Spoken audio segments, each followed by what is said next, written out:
अरे दूधो बताएंगे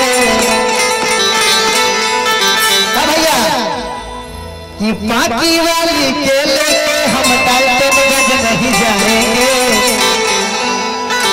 और भूल चूक से चले गए तो लात जूता खाएंगे। ठीक है ये भैया पैसा मत दिखाइए। कह रहा है पंटू भैया जहाँ गए भी होंगे आ जाए। आइए एक देहाती एक शहरी दो माल पकाएंगे। एक देहाती एक शहरी दो माल पकाएंगे। चिकन मटन खाएंगे बाप का धन उड़ाएंगे। चिकन मटन खाएंगे बाप का धन उड़ाएंगे। डाल्टनगंज वाली को हम बाकी नहीं लेकर जाएंगे। बाकी वाली के लेके हम डाल्टनगंज नहीं जाएंगे।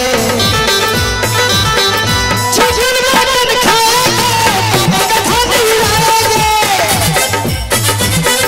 चिकन मटन खाएंगे बाप का धन उड़ाएंगे।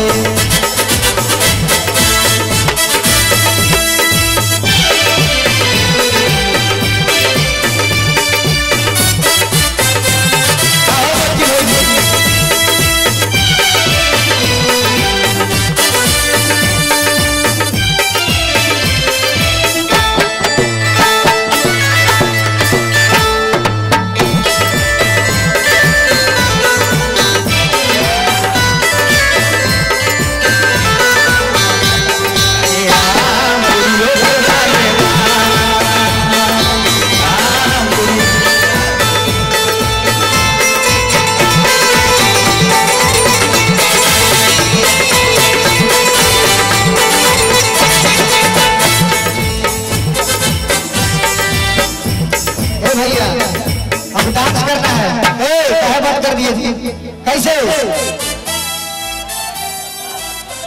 हम लोग डांस कीजिएगा मेरे साथ।